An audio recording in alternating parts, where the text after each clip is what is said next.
Jadi ini jelasin sedikit yang 200 triliun itu. Jadi ini penempatan kas negara dengan bunga rendah di bank komersial. Jadi ini bukan saya taruh dalam bentuk program pembangunan atau earmark ke suatu tujuan tertentu, bukan.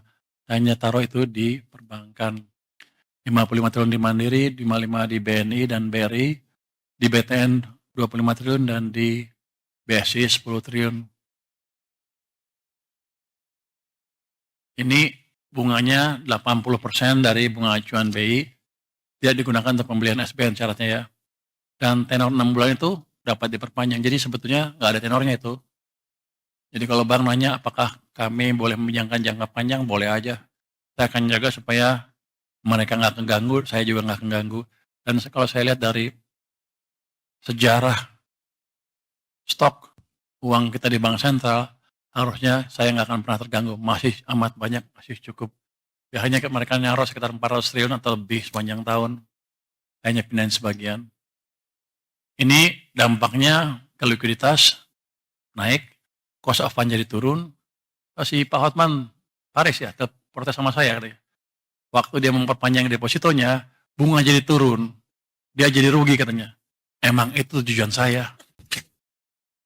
Nah, biar dia belanja lagi, kalau belanja kan ekonomi jalan. Atau dia bagi-bagi ke orang, ekonomi jalan. Memang itu tujuannya. Jadi itu merupakan konfirmasi bahwa kebijakan kita mulai jalan.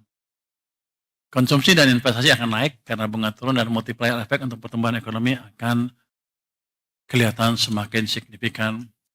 Ini juga kedepannya akan kita sinergikan dengan fiskal moneter. BI sudah menurunkan 25 basis. Itu tujuannya sama, untuk membantu likuiditas di sistem perbankan supaya bunga turun, supaya ekonomi jalan. Jadi mereka juga sekarang pro growth. Oke, saya pikir utamanya itu untuk dampak dari apa? Manfaat dari penempatan dana yang 200 triliun itu. Next.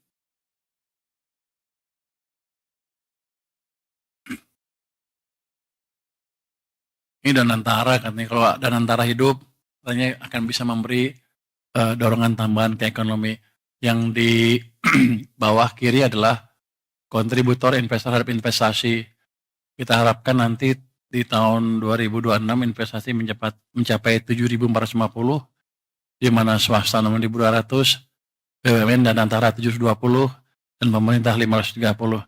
Yang Anda perhatikan ke depan adalah di tahun-tahun mendatang, kontribusi dan antara akan terus ditingkatkan. Walaupun saya lihat ini masih sedikit ya, masih malu-malu mungkin.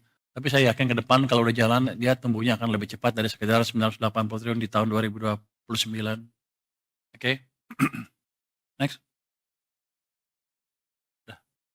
Oke, saya jelaskan asumsi dasar ekonomi untuk 2025 ya. APBN-nya 5,2, realisasi 5,12. Ini yang saya bilang tadi kan, 5 tambah 1 tambah 2 jadi 8. Tapi saya sudah jelaskan alasannya ya. Memang ada uang lebih yang mendorong demand pada waktu bulan-bulan di triwulan kedua tahun 2025. Inflasi mencapai sekarang 2,31% year on year, nilai tukar 16,498 end of period ya. Yield SBN 10 tahun 6,28% end of period. Asumsi APBN 2026 berapa? 6,9. Jadi kira-kira tahun depan saya bisa menghemat cukup banyak itu. Nggak mungkin bunga naik lagi terlalu signifikan. Insya Allah katanya.